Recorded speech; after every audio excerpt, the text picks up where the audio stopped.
அடுத்த 2 மணி நேரம் இறக்கை கட்டி கொண்டு பறந்தது. மகியை அனைவரும் அலங்கரிக்க தொடங்க சாக்சியும் அவளுக்கு உதவி கொண்டிருந்தாள். மணப்பெண்ணை மேடைக்கு அழைக்க அவளை அழைத்து செல்ல வந்த தன்வி மகியிடம், ஹே மகி, இன்னும் 11 ஹவர்ஸ் இருக்குன்னு ராம் சொல்ல சொன்னான். என்னன்னு கேட்டால் ஓன்ட்டையே கேட்க சொல்கிறான். என்னது என்று கேட்டால் தன்வி. மகிக்கோ ஐயோ என்று இருந்தது. இந்த ராம என்ன பண்ணுறது? அக்கா கிட்ட போய் என்ன சொல்லி வச்சிருக்காரு?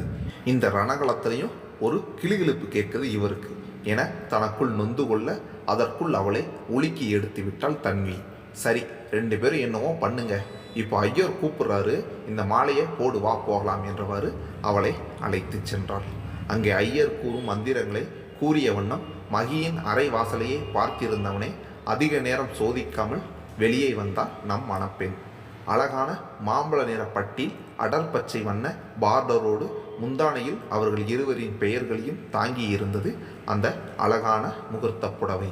அதற்கேற்றாற் போல டெம்பிள் ஜுவல்லரி செட் அணிந்து அழகான ஒப்பனையும் தலை நிறைய மல்லியுமாய் மணப்பெண்ணிக்கே உரிய நாணம், அழகுக்கு அழகு சேர்க்க தெய்வ கன்னிகையாய் மிளிர்ந்தாள் மகி. தன் மகளை மணக்கோலத்தில் கண்ட தாய்க்கோ மனம் கொள்ளா மகிழ்ச்சி கண்களில் நீராய் பிரதிபலித்தது. அவரை ஆதரவாய் தாங்கிக் கொண்டார் ராஜி. அவளுக்காகவே ஒளிபெருக்கியில் அழகிய பாடல் ஒலித்தது.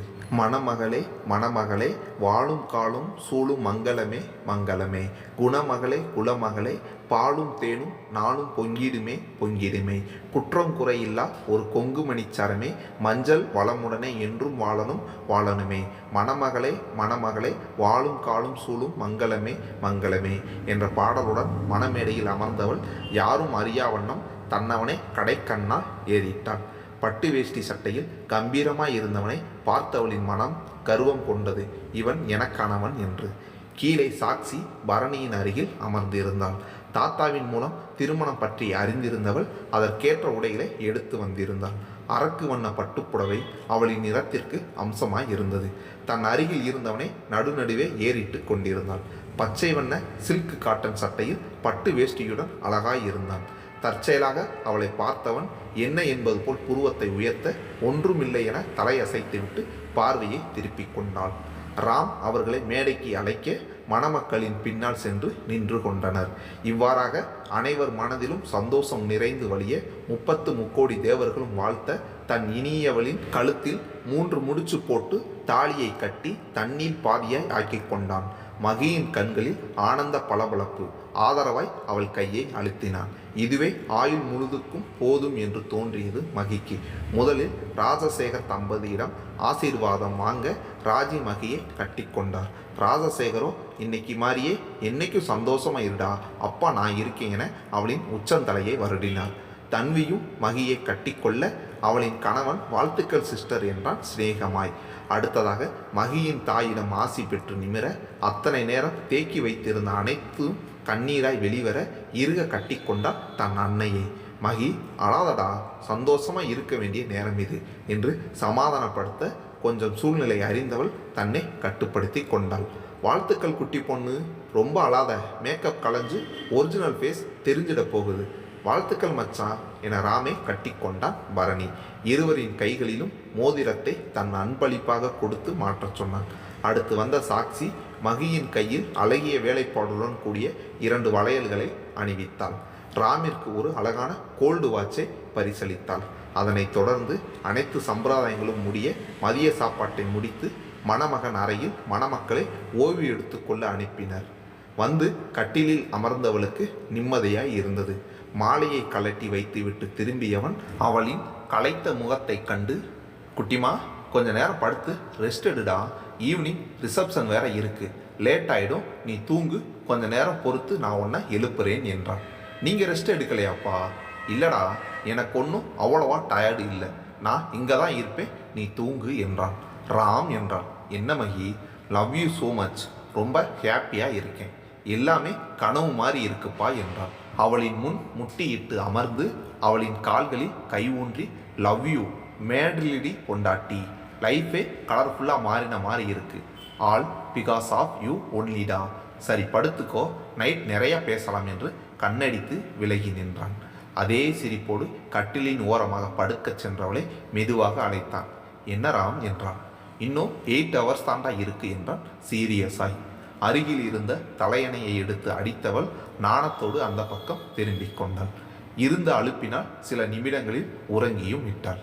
சிறிது நேரத்தில் எழுந்தவள் ராமை தேடினாள். அவன் வெளியே சென்றிருக்க எழுந்து சென்று ஃப்ரெஷ் ஆகி வந்தான். சரியாக கையில் டீயோடு உள்ளே நுழைந்தான் ராம். எழுந்துட்டியா குட்டிமா? இந்தா டீ எடுத்துக்கோ. தேங்க்ஸ் ராம். நானே எடுத்துக்க மாட்டேனா? இல்லடா, எனக்கு சாப்பிடணும் போல இருந்தது, அப்படியே உனக்கு எடுத்துட்டு வந்தேன். சரி, நீ டீ சாப்பிட்டு உன் ரூமுக்கு கிளம்பு, உன்னை ரெடி பண்ணுறதுக்கு தன்வி வெயிட்டிங் என்றான். ஐயோ, என்ன ராம் இவ்வளோ லேட்டாக சொல்கிறீங்க? என்ன நினைப்பாங்க என்னை பற்றி என்றான். ஒன்றும் நினைக்க மாட்டாங்க, அவள் தான் உன்னை பொறுமையாக வர சொன்னதே. இன்னும் டைம் இருக்குடா, ரிலாக்ஸ் என்றான். டீயை குடித்துவிட்டு அங்கே சென்றவள் தன்வி சோர்வாக அமர்ந்திருப்பதை பார்த்து பதட்டமானாள். சாரிக்கா, தூங்கிட்டேன். ரொம்ப நேரமாக வெயிட் பண்ணுறீங்களா? அடடா, அதெல்லாம் இல்லைடா, லேசாக தலைவலிக்குது, அதான் அப்படியே உட்காந்துட்டேன். என்னாச்சுக்கா, டேப்லெட் எதுவும் போட்டிங்களா? இல்லை மகி என்று பேசும்போதே வயிற்றை பிரட்டி கொண்டு வர வேகமாக குளியலறை நோக்கி ஓடினான். மகிக்கோ என்ன செய்வது என்றே தெரியவில்லை. வேகமாக சென்று ராஜியை அழைத்து வந்தான். என்னாச்சு தன்வி என்றார் ராஜி. தெரியலம்மா, மார்னிங்லேருந்து 2-3 தடவை வாமிட் பண்ணிட்டேன். இப்போ லேசாக தலை வேற வலிக்குது. அதற்குள் விஷயம் தெரிந்து அனைவரும் வந்துவிட ராமின் பாட்டி நாடி பிடித்து பார்த்துவிட்டு, எல்லாம் நல்ல விஷயந்தான். மகி வந்த அன்னைக்கு என் பேத்தியை அம்மாவாக்கிட்டா. எங்கள் வீட்டு மகாலட்சுமிடா நீ, நல்லா இரு. எதுக்கும் டாக்டர்கிட்ட காட்டிட்டு வந்துருங்க என்று அவர் கூறிக்கொண்டே போக அனைவருக்கும் மகிழ்ச்சி தாழவில்லை. தன்வி கணவரோடு மருத்துவமனைக்கு செல்ல ராஜி மகியை அலங்கரிக்க உதவினார். மகி, நிஜமா உன்னை முதல்ல பார்த்தப்பவே ஏதோ ஒரு விதமான நிம்மதிதான் எனக்குள்ள. அது ஏன்னு சொல்ல தெரியல. ஆனால் எனக்கு அப்புறமும் இந்த குடும்பம் பிரியாமல் சந்தோஷமாக இருக்கும்னு தோணுச்சு. இன்னைக்கு தன்வியோட நியூஸ் அதை உறுதிப்படுத்துதுடா என கண் கலங்கினார். என்ன அத்தம்மா, இன்னைக்கு நடந்தது கடவுளாக கொடுத்த வரம், இதுக்கு போய் நான் எப்படி காரணமாவேன் என்றார். ஆனால் அந்த கடவுள் 2 வருஷமாக இந்த வரத்தை தரலையம்மா. 2 வருஷங்கிறது பெரிய விஷயம் இல்லை தான். ஆனால் தன்வியோட மாமியார் அதை வச்சு பிரச்சனை பண்ணுவாங்க. மாப்பிள்ளையோட சப்போர்ட்னால தான் தன்வி எல்லாத்தையும் மறந்து சந்தோஷமாக இருக்கா. இன்னைக்கு நீ வந்த நேரம்தான் இவ்வளோ சந்தோஷம் வந்திருக்கு. ஒரு குறையும் வராதுடா உனக்கு. நீயும் கூடிய சீக்கிரம் பேரனையோ பேத்தியோ பெத்து கொடுத்துரு என்ன என்று வாஞ்சையாய் தழுவினார் ராஜி. யதார்த்தமாகத்தான் ராஜி கூறினார். ஆனால் ஏனோ இனம் புரியா கலக்கம் மகியினுள். ஒருவாறாக அலங்காரம் முடித்து மணமக்கள் மேடைக்கு செல்ல தயாரானார்கள். சிவப்பு நிற லெஹங்கா புடவை, அதற்கு பாந்தமாய் வெள்ளை கற்கள் பதித்த நகைகள், அதற்கேற்ப மேற்கத்திய முறையில் போடப்பட்ட கொண்டை என மகி அனைவரையும் விழிவிரிய செய்தான். ராமு கருப்பு நிற பிளேசரில் அவளை மிஞ்சி நின்றான். வந்தவர்களில் மணமக்களின் ஜோடி பொருத்தத்தை பாராட்டாதவர்களே இல்லை. மணமேடையின் இடது புறத்தில் இருந்த மேடையில் லைட் மியூசிக் அரேஞ்ச் செய்யப்பட்டிருக்க ஒவ்வொருவராய் மணமக்களை வாழ்த்தி சென்றனர். தன்வியின் கற்பம் உறுதி செய்யப்பட அவளை வீட்டிற்கே அழைத்து சென்று விட்டான் அவளின் கணவன். புது பாடல்களாக பாட கீழே இளையவர்கள் அனைவரும் ஆடிக்கொண்டிருந்தனர். நடுவே பரணி எழுந்து சென்று பாடுபவரின் காதில் ஏதோ கூற அவர் அதனை அறிவித்தார். இப்போது மணமக்கள் நம்மிடம் தங்கள் காதலை பாடலாக பகிர்ந்து கொள்ளப் போகிறார்கள். கூறி முடிப்பதற்குள் மைக் மகியின் கையை சென்றடைய மகிக்கு என்ன சொல்வதென்று தெரியவில்லை. பாடு குட்டிமா, நீதான் நல்லா பாடுவியே என்றான் ராம். ராம் என்றான். ஹே, ஜஸ்ட் ஃபார் ஃபன் தானே, கமான் என்று ஊக்கினான். மகியும் பாட ஆரம்பித்தான். அத்தனை நேரம் இருந்த சத்தங்கள் அனைத்தும் அடங்க மகியின் குரல் மண்டபத்தையே நிறைத்தது. முன்பே வா என் அன்பே வா, கூடே வா உயிரே வா, உன் முன்பே வா என் அன்பே வா, பூ பூவாய் பூ பூவாய், நான் நானா கேட்டேன் என்னை நானே நான், நீயா நெஞ்சம் சொன்னதே, உன் முன்பே வா என் அன்பே வா, கூடே வா உயிரே வா, உன் முன்பே வா என் அன்பே வா, பூ பூவாய் பூ பூவாய். அவளுக்கு எதிலும் சளைத்தவன் அல்ல என ராமும் பாட்டை தொடர காதல் அங்கே இனிமையான சங்கீதமாய் பிறப்பெடுத்திருந்தது. ஃபோட்டோ செஷன் முடிந்து இரவு உணவை முடித்துவிட்டு மணமக்கள் ராமின் வீட்டிற்கு செல்ல காரில் அமர்ந்தனர். அவர்கள் இருவர் மட்டும் ஒரு காரில் செல்ல மற்றவர்கள் பின்தொடர்ந்தனர். என்ன மகிக்குட்டி, இன்னும் 1 hour தான் இருக்கு, என்ன பண்ண போற என்றான். போங்கப்பா, செம டயர்டா இருக்கு, நீங்க என்னடானா சும்மா விளையாடிக்கிட்டு என்றான். ஏய், நான் சீரியஸாக தான் பேசுகிறேன். இவ்வளவு நாள் என்னை சுத்தல்ல விட்டதுக்கு இன்னைக்கு வட்டியும் முதலுமா இருக்கு என்றான். அவன் பேசிய தோணியில் இருக்கும் உண்மையை அறிந்தவளுக்கு நிஜமாகவே கை நடுங்க ஆரம்பித்தது. என்னதான் அவளின் ராம் தான் என்றாலும் இந்த மாதிரி விஷயங்கள் எல்லாம் எப்போதுமே மகிக்கு சற்று பீதியைத்தான் கொடுக்கும். கல்லூரி காலத்தில் அவளின் தோழிகளை இவளை வெறுப்பேற்ற வேண்டும் என்றால் உன்னை கல்யாணம் பண்ண போறவரெல்லாம் தெய்வமுடி, நாங்கள் கிண்டலாக ஏதோ பேசுறதுக்கே காத்தூரம் ஓடுற இதில் உன்னை வச்சு குடும்பம் நடத்தி குழந்தை பெற்றுக்கிறதெல்லாம் எவன் தலையில மாட்டணும்னு எழுதியிருக்கோ என்று கூறி சிரிப்பார்கள். அவளை ஓரக்கண்ணால் பார்த்தவனுக்கு சிரிப்பு தாழவில்லை. நான் தான் கலாய்க்கிறேனா, இவ என்ன இப்படி இருக்கா என்று அமைதியாகவே காரை ஓட்டினான். வீட்டை அடைந்துவிட ஆரத்தி எடுத்து உள்ளே அழைத்து ராமே தன்வியின் கணவர் கூட்டிச் செல்ல ராஜி மகியை அழைத்து விளக்கேற்ற சொன்னார். அதன் பின் தன்வியை அழைத்து மகிக்கு தேவையானதை பார்த்து கொள்ள கூறிவிட்டு உள்ளே சென்றார். அக்கா கங்க்ராட்ஸ், இனி நீங்கள் உடம்ப கவனமாக பார்த்துக்கணும் என்றார். சரிங்க பாட்டி, இன்னைக்கு தான் கல்யாணம் ஆகியிருக்கு, அதுக்குள்ளே என்னவோ 10 புள்ள பெத்த மாதிரி அட்வைஸு. சரி போய் இந்த புடவையை கட்டிட்டு வா என்றாள் தன்வி. புடவை கட்ட சென்றவளின் செல்லில் அழைப்பு வர எடுத்து பார்த்தவளுக்கு ஒருபுறம் சந்தோஷமாகவும் ஒருபுறம் வெக்கமாகவும் இருந்தது. கால் வந்திருந்தது அவளின் கல்லூரி தோழியிடமிருந்து. அவர்களின் கேங்கில் திருமணமான அனைவருக்கும் திருமண வாழ்த்து அழைப்பு வருகிறதோ இல்லையோ அன்று இரவு அழைப்பு கண்டிப்பாக வரும். ஐயோ இவளுங்க வேறையா என்றபடி அழைப்பை ஏற்றாள். கோரஸாக ஹலோ புது பொண்ணு என்று கிட்டத்தட்ட அலறினர். ஏண்டி அவ்வளோ பேரும் லைனில் இருக்கீங்களா? ஒருத்தியாவது கல்யாணத்துக்கு வந்தீங்களா? யாரும் பேச வேணாம் என்றார். ஹே மகி, அப்படியெல்லாம் தப்பிக்கலாம்னு நினைக்காத, வேற ஊரில் கல்யாணத்தை வச்சது ஓன் தப்பு. சரி விடு, ரெடி ஆயிட்டியா என்றாள் ஐசு. இப்போதான் என்றாள். அடடா, அப்போ நாங்கள் சீக்கிரமாக ஃபோனை வச்சிடுறோம். எப்படியும் லவ் பண்ண காலத்தில் ராம் அண்ணாவை பக்கத்தில் கூட விட்டுருக்க மாட்டேன். இதுக்கு மேலே அவரை நாங்கள் வேற கொடுமைப்படுத்தணுமா என்றால் சத்யா. அவர் ஒன்றும் அப்படிலாம் கிடையாது, சும்மா ஓட்டாதீங்க என்றால் மகி. மறுமுனையில் பலத்த சிரிப்பு சத்தம் கேட்க, பார்க்கத்தானே போகிறோம், 10 மாசத்துல அத்தைன்னு எங்களை கூப்பிட ஆள் வருதா இல்லையான்னு என்றால் அம்பிகா. பாருங்க பாருங்க என கூறிவிட்டு ஃபோனை வைத்தவளோ விட்டால் அழுது விடும் நிலையில் இருந்தாள். மறுபடியும் அதே பேச்சா? ஐயோ என்று இருந்தது மகிக்கு. புடவை மாற்றிவிட்டு வந்து அமர்ந்தவளுக்கு தளர பின்னி தலை நிறைய மல்லிகையை சூட்டி அலங்கரித்தாள். ஹே மகி, உன்னோட ட்ரேட்மார்க் ஸ்மைல் எங்க? அது மட்டும்தான் மிஸ்ஸிங் என்றாள் தன்வி. ஏதோ பேருக்கு சிரித்தவள் மீண்டும் தன் எண்ண ஓட்டத்திலேயே இருந்தாள். என்னடா டென்ஷனாக இருக்க என்று ஆதரவாய் தோளை அழுத்தினாள். ஆமக்கா என்றாள் பாவமாய். அவளின் முகபாவத்தை பார்த்தவள் சிரித்தே விட்டாள். நல்ல பொண்ணு, என்ன டென்ஷன்? என்னவோ அவன் இப்போதான் ஃபர்ஸ்ட் டைம் பார்க்க போகிற மாதிரி ஃபீல் பண்ணுற, வா போகலாம், கொஞ்சமாவது சிரிச்ச மாதிரி வாமா, இல்லைனா உன் மாமியார் நான் தான் உன்னை ஏதோ பண்ணிட்டேன்னு நினச்சிக்க போகிறாங்க என்றால் விளையாட்டாய். ஹாலில் பால் சொம்புடன் காத்திருந்த ராஜி அதை மகியின் கையில் கொடுத்தார். நீ போடா என்று அன்பாய் அனுப்பி வைத்தார். ஒவ்வொரு படி ஏறும் போதும் அவளின் பிபியும் ஏறுவதை போல் இருந்தது. ஒரு வழியாக அரைவாசலை அடைந்தவள் கைகள் சிலிர்க்க கதவை திறந்தாள். முதலாக வந்தபோது ராமின் அறையில் நடந்தது ஞாபகம் வந்தது. அவளையும் அறியாமல் வயிற்றினுள் குளிர் பரவியது. உள்ளே சென்று கதவை தாளிட்டவள் நடைப்பழகும் குழந்தையை அடிமேல் அடி வைத்து நகர்ந்தாள். பால்கனியில் நின்றிருந்தவன் இவளின் கொலுசொலியில் உள்ளே வந்தான். ஆரஞ்சு நிற கிரிப் புடவையில் துளியும் ஒப்பனையுமின்றி காலையில் தான் கட்டிய மஞ்சள் சரடு ஜொலிக்க மணப்பெண்ணிற்கே உரிய பொலிவோடு தன் முன் வந்து நின்றவளை பார்க்க தெவிட்டவில்லை ராமிற்கு. வாமகி, ஏன் அங்கேயே நின்றுட்ட, என்னாச்சு என அவன் அருகில் வர அவள் முகத்தில் வேர்வை முத்துக்களாய் மின்ன அப்படி ஒரு மிரட்சி அவளிடம். ஹே என்னடா, ஏன் இப்படி வேர்க்குது உனக்கு? முதல்ல வந்து உட்கார் என்று அவளை அமர்த்தி விட்டு அவள் அருகில் அமர்ந்தான். இப்போ சொல்லு என்ன என்றான். இல்லப்பா ஒன்றுமில்லை என்றான். என்ன குட்டிமா, ஒன்றும் இல்லாமையா ஓ முகம் இப்படி இருக்கு? என்னாச்சு சொல்லு, யார் எதுவும் சொன்னாங்களா? அதெல்லாம் இல்லறாம், வந்து காரில் வரும்போது என்று மென்று முழுங்க ஏதோ புரிவதாய் இருந்தது ராமிற்கு. மனதிற்குள் தன்னையே திட்டிக்கொண்டவன், சின்ன பொண்ணு சும்மா பேசினதுக்கே இப்படி பயப்படுறா, ஓவரத்தான் மிரட்டிட்டோமோ, சமாளிப்போம் என்று நினைத்தான். காரில் என்றால் ஒன்றும் தெரியாதவாறு. அது வந்து என்ன பேசுவது, எப்படி பேசுவது, ஏன் இவ்வளோ பயம்? ஒன்றுமே புரியவில்லை மகிக்கு. இவ்வளோ நாள் ஆஃபீஸ் கல்யாண வேலைன்னு பிஸியாகவே போயிடுச்சு. அதான் சேர்த்து வச்சு வட்டியும் முதலுமா பேசணும்னு நிறைய சொல்ல வந்தேன், அதுக்கு என்ன இப்போ என்றான்.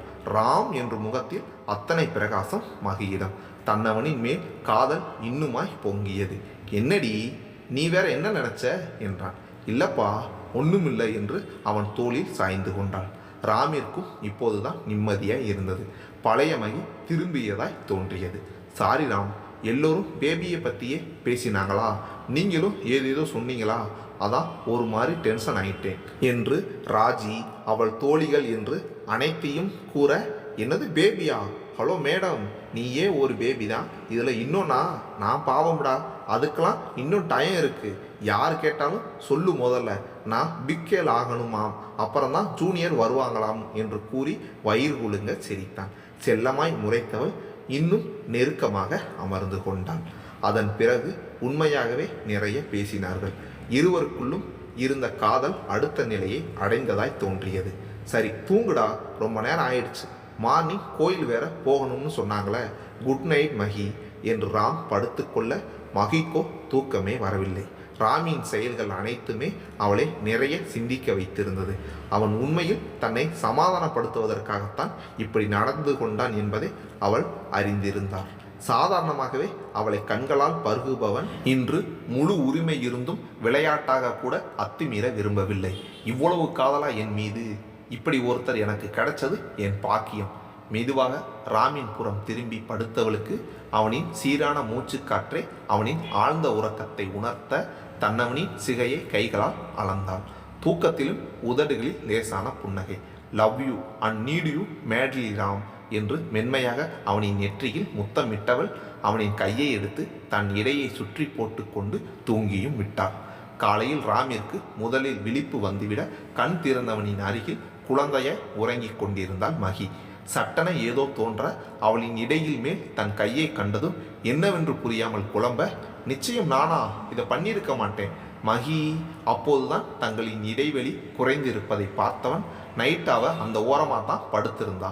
அப்போ என்று நடந்ததை யூகித்தவனின் உதடுகள் தானாக புன்னகையை உதிர்த்தன. ரசனையாய் தன்னவளை பார்த்திருந்தவன் அவள் தூக்கம் களையா வண்ணம் தன் கையை எடுத்துவிட்டு லவ் யூடி பொண்டாட்டி என்று நெற்றியில் லேசாக இதழ் பதித்தான். சட்டென விழித்தவள் லவ் யூ டூ பா என்று கூறி எழுந்து அமர்ந்தாள். ஏ கேடி, முடிச்சுட்டா இருந்த? ஆமாம், நீங்கள் என்ன ரியாக்ஷன் கொடுக்குறீங்கன்னு பார்க்கலாமேன்னு தான் அப்படியே இருந்தேன் என்றாள் குறும்பாய். அடிப்பாவி, நைட்லாம் அழுது வடிஞ்சிட்டு இப்போ பேசுகிற பேச்சப்பாரு. நேற்று அப்படி நடந்துக்கிட்டதுக்கு லஞ்சம் தான் இப்போ கொடுத்தாச்சே, அதெல்லாம் சரியா போச்சு என்றாள். அதை நான் சொல்லணும் என்றான். குட்டிமா என்றான். என்னப்பா சொல்லுங்க, நீ எனக்காகலாம் அவசரப்பட்டு உன்னை மாற்றிக்க வேண்டாம், இதுக்காக நான் உன்னை கல்யாணம் பண்ணலை, நீ என் பக்கத்திலேயே இருந்தா போதும் என்றான். இல்லை ராம், அப்படி எதுவும் இல்லை, நேற்று நான் ஏன் அப்படி இருந்தேன்னு எனக்கே தெரியல, பட் இப்போவும் குழந்தைய பற்றி யோசிக்கிற நிலைமையில நான் இல்லை. அதுக்கு மெயின் ரீசன் உங்கள் வேலை தான். நல்லபடியாக நீங்கள் அந்த அசைன்மெண்ட்டை முடிக்கணும். அதுக்கு முன்னாடி உங்களுக்கு எந்த டைவர்ஷனும் இருக்கக்கூடாது. இன்னொரு விஷயம், எனக்கு டெலிவரினாலே பயம் தன்னால் வந்துடுது, ஏன்னு சொல்ல தெரியல. அதுதான் மேபி நேற்று நான் டென்ஷன் ஆனதுக்கு காரணம்னு நினைக்கிறேன். ஆனால் இப்போ என் மேலே இருந்த பயம் போயிடுச்சா என்றான் குறும்பாய். இல்லை, நம்பிக்கை இன்னும் அதிகமாயிடுச்சு என்றான் பட்டென்று. நல்லா பேசுறடி என்றான்.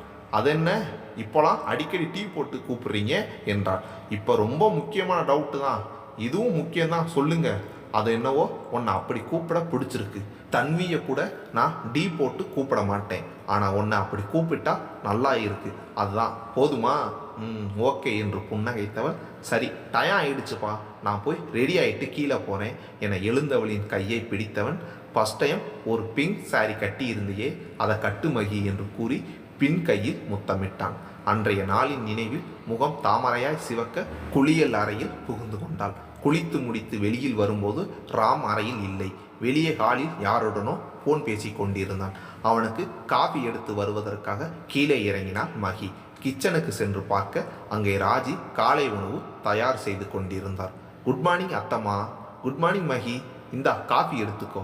இல்லை, அவரும் இன்னும் காஃபி சாப்பிடல, நான் அங்கே எடுத்துகிட்டு போய் அவருக்கு கொடுத்துட்டே சாப்பிட்றேன் என்றான் தயக்கமாய். அந்த நேரம் அங்கே வந்த தன்வி, என்ன மகி இப்போவே பயங்கர கவனிப்பாக இருக்குது, இதில் டெல்லி போயிட்டா கிச்சனே உங்கள் அவரை தேடி போகும் போல என்றாள். அக்கா என்றாள் மகி. சரி சரி, உடனே சரண்டர் ஆயிடுவியே, போ போ என்றாள் தன்வி. அவள் அப்படித்தான் ஏதாவது சொல்லிட்டு இருப்பா, நீ போடா. காஃபி கோப்பைகளோடு அரைக்கதவை திறந்து உள்ளே செல்ல அரவம் கேட்டு பால்கனியிலிருந்து எட்டி பார்த்தான் ராம். அதற்குள் குளித்து ரெடியாகி இருந்தான். அவளை பார்த்து உல்லாசமாக விசிலடித்தான். ஒரு கப்பை எடுத்து கொண்டான். அவள் காஃபி குடித்துவிட்டு கண்ணாடியின் முன் சென்று தலையில் கட்டியிருந்த துண்டை கலட்டி முடியை உலர வைத்து தளர பின்னலிட்டு ராஜி கொடுத்திருந்த மல்லிகையை சூடிக்கொண்டாள். கண்ணாடியில் ராமின் பார்வை தன்னை துளைப்பதை பார்த்தவளுக்கு கன்னம் அதுவாகவே சிவந்தது. கண்ணிமைக்கும் நேரத்தில் அவளை நெருங்கி இருந்தவன் பின்னிருந்து இறுக அணைத்து கொண்டான். சில நிமிடத்தில் அவளை விடுவித்தவன், உன்னை இவ்வளோ பக்கத்தில் வச்சுட்டு சும்மா இருன்னு சொன்னால் நான் என்னடா பண்ணுறது, பப்ளிக் எக்ஸாம் எழுதுறதை விட கஷ்டமாக இருக்குடி என்று நொந்து கொண்டான். நான் எப்போ சும்மா இருக்கணும்னு சொன்னேன். அவள் கூறியதை அவன் உணர்வதற்குள் கட்டிப்புடி வைத்தியம்லாம் போஷனில் உண்டு, மற்றதெல்லாம் தான் அவுட் ஆஃப் சிலபஸ் என்று கூறிவிட்டு அவன் கையில் சிக்காமல் சிட்டாய் பறந்து வெளியே ஓடிவிட்டான். சரியான வாளு என்று தன்னவளை ரசித்தவரை அவளை பின்தொடர்ந்தான் ராம்.